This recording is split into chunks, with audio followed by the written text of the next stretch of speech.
berpikir Eko nggak akan ngaku gitu loh. Karena kalau Eko ngaku, wah bisa-bisa negara ini goyang nih kan gitu. Pasti dia tidak akan mengaku. Kalau dia mengaku, wah bisa hilang lehernya itu. Dengan dia berusaha untuk menyatakan kalau dia tidak terlibat. Oke. Bang Rustam, ketika dengar informasi atau dengar percakapan warung kopi, kemudian menyadurnya, merekapitulasinya sebagai pikiran, lalu kemudian mengeluarkannya sebagai statement argumentasi yang katanya dia berani mempertanggungjawabkannya secara hukum. Ini kan sial banget nih menjadi Rustam Effendi. Kenapa sekonyol itu gitu loh? Ngakunya aktivis, ternyata hanya cari panggung. Ya mungkin juga berharap sesuatu di balik kasus ini, tapi ternyata Pak Jokowi tidak membuka pintu untuk menerima orang seperti Rustam, sehingga pada gilirannya dia terjebak dengan permainannya sendiri. Apatah lagi si Rustam ini mengklaim bahwa Eko Sulistyo ya adalah orang yang paling bertanggung jawab atas pembuatan ijazah tersebut, bahkan menuduh Eko Sulistyo sebagai dalang dari pembuatan ijazah tersebut. Sayangnya Pak Eko justru menampiknya, bahkan merasa tidak pernah bicara terkait itu dan tidak merasa membuat ijazah Jokowi.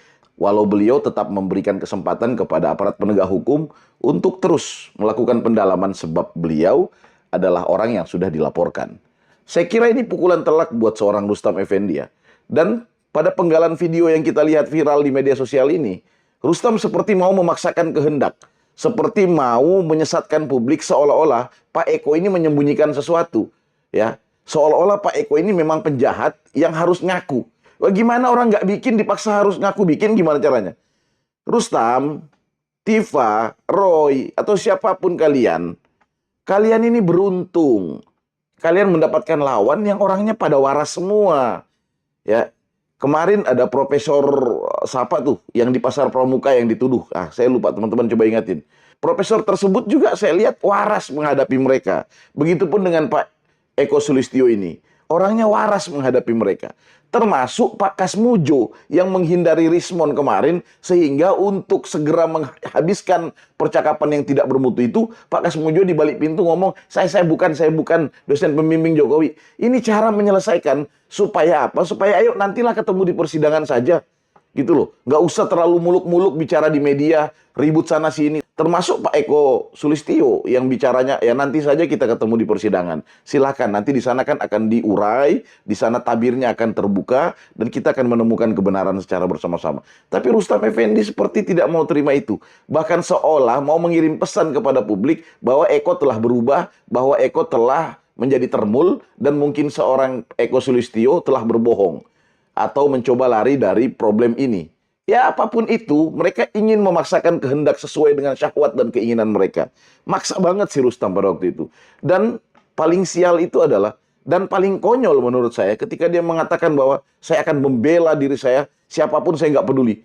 Walaupun PKI sekalipun, atau apalah dia katakan gitu, saya nggak akan peduli. Saya akan tetap membela diri saya sekuat tenaga. Saya akan habis-habisan membela diri saya sendiri. Ini gila guys. Bener-bener orang-orang ini, entah ya, saya nggak ngerti. Katanya mereka ini kan Islamik nih.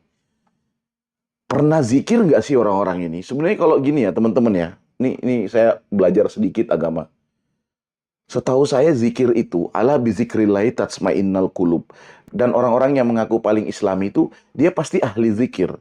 Dia pasti doyan berzikir.